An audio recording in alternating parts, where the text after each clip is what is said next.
This conversation is powered by Google Illuminate. Check out illuminate.google.com for more. Today's discussion centers on a paper introducing REMT-DE trees, a novel approach to incorporating recurrence into decision trees.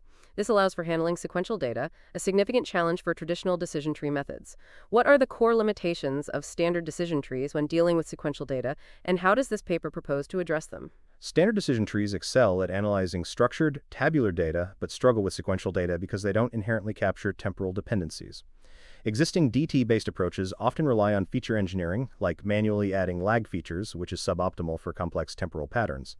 This paper introduces REME-DE trees, which integrate an internal memory mechanism, similar to RNNs, to learn long-term dependencies directly within the tree structure. The paper mentions gradient-based decision trees as a foundation. Can you elaborate on how this technique facilitates the learning of recurrent decision trees? Gradient-based decision trees, GRAD trees, reformulate decision trees as differentiable arithmetic functions.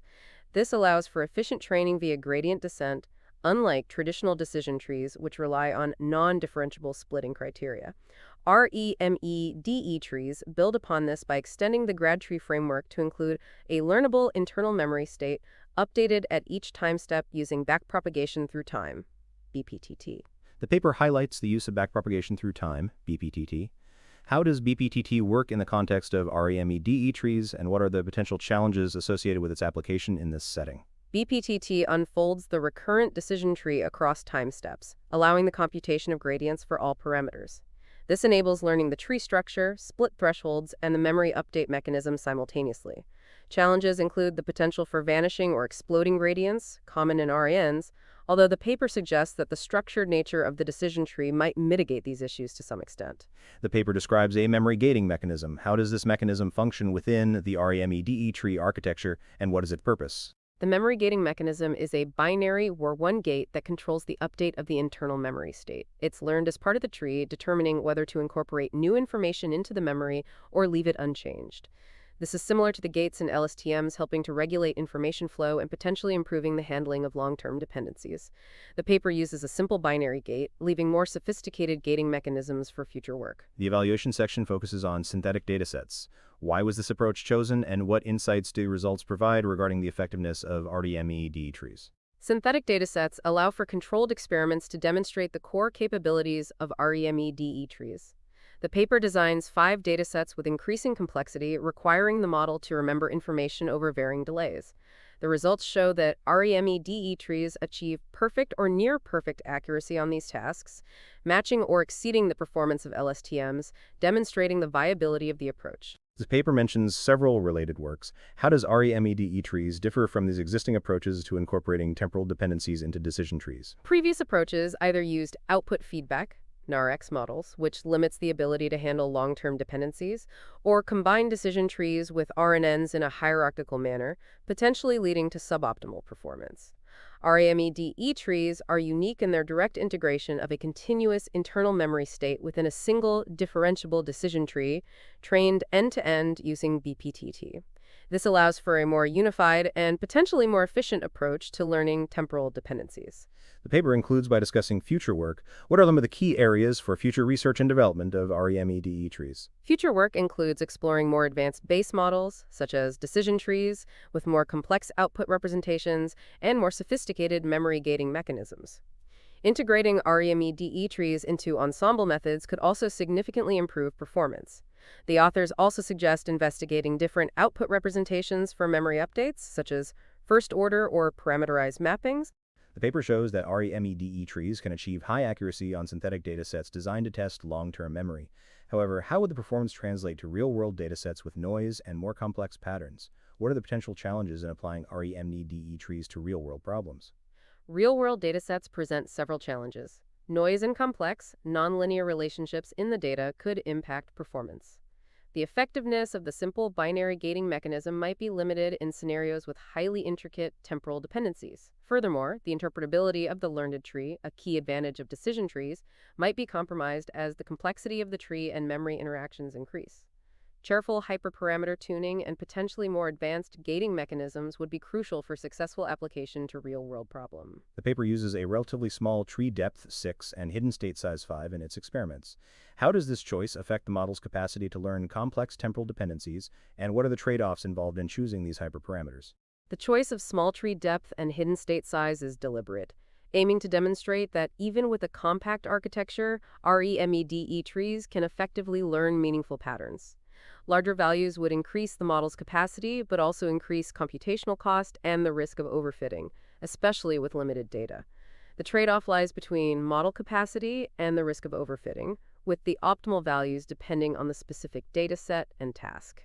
The paper mentions that the REMEDE trees remain compact even after training. What are the implications of this compactness for interpretability and computational efficiency? The compactness of the learned trees is a significant advantage. It enhances interpretability, allowing for easier understanding of the learned temporal dependencies. Smaller trees also lead to faster inference and reduced computational costs, making REMEDE trees potentially more suitable for resource-constrained environments. The paper focuses on classification tasks.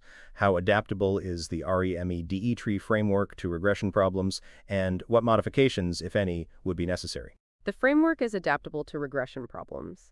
The primary change would involve modifying the output representation in the leaf nodes to predict continuous values instead of discrete class labels. The memory update mechanism could remain largely unchanged, although the choice of activation function in the update equation might need adjustment depending on the nature of the target variable. The paper uses a uniform distribution for generating synthetic data. How sensitive is the performance of REMEDE trees to the underlying data distribution, and how might this affect its applicability to real-world scenarios? The performance of REMEDE trees could be sensitive to the data distribution. The uniform distribution used in the synthetic datasets might not accurately reflect the distributions encountered in real-world scenarios. Different distributions could lead to varying levels of difficulty in learning temporal dependencies, requiring adjustments to the model architecture or hyperparameters. Robustness to different data distributions is an important area for future research. The paper demonstrates the feasibility of training recurrent decision trees using BPTT. However, what are some alternative training methods that could be explored for REMEDE trees, and what are their potential advantages and disadvantages? While BPTT is used in the paper, other methods could be explored. Real-time recurrent learning, RTRL, is an alternative that computes gradients online, potentially offering advantages in scenarios with very long sequences. However, RTRL typically has higher computational costs compared to BPTT. Evolutionary algorithms could also be used to optimize the tree structure and parameters, potentially finding solutions that BPTT might miss. Each method has its own trade-offs in terms of computational cost, convergence speed, and ability to handle long-term dependencies. The paper uses a smooth approximation of the Heaviside step function for splits in the decision tree. What are the advantages and disadvantages of using this smooth approximation compared to using the original non-differentiable step function? The smooth approximation allows for gradient-based optimization, which is crucial for training the recurrent decision tree. The original step function is non-differentiable, preventing the use of gradient descent. However, the smooth approximation introduces an approximation error, which could potentially affect the accuracy of the learned model. The straight-through estimator helps mitigate this issue during backpropagation, but it's still an approximation. The paper mentions that the REMEDE tree architecture is structurally equivalent to classical decision trees during inference. What are the implications of this equivalence for interpretability and model explainability? The structural equivalence during inference is a key advantage. It means that the final learned model retains the interpretability of classical decision trees, allowing for easier understanding of the decision-making process. This is crucial for applications where model explainability is important. The internal memory mechanism adds a layer of complexity, but the overall structure remains relatively transparent. The paper focuses on a specific type of recurrent architecture. How could the REMEDE tree framework be extended to incorporate other recurrent architectures or memory mechanisms? The framework could be extended by incorporating different memory mechanisms, such as those found in LSTMs or GRUs.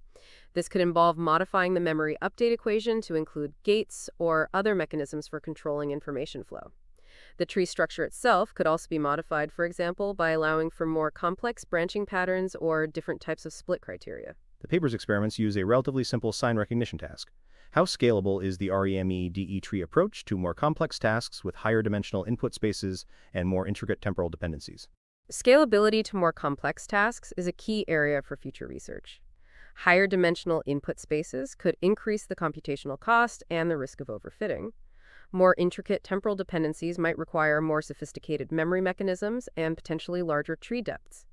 The effectiveness of the approach on complex tasks would depend on the ability to manage these challenges through careful hyperparameter tuning, architectural modifications, and potentially more advanced training methods. The paper mentions the potential for combining REMEDE trees with ensemble methods. How could this combination improve the performance and robustness of the model? Combining REMEDE trees with ensemble methods such as bagging or boosting could significantly improve performance and robustness. Ensembles can reduce overfitting, improve generalization, and handle noisy data more effectively. The ensemble could combine multiple REMEDE trees trained on different subsets of the data or with different hyperparameters, leading to a more robust and accurate model. The paper demonstrates that REMEDE trees can effectively learn temporal dependencies in sequential data. However, what are the limitations of the current approach and what are the potential areas for improvement? The current approach has limitations. The simple binary gating mechanism might be insufficient for highly complex temporal dependencies. The scalability to very high-dimensional data and extremely long sequences needs further investigation.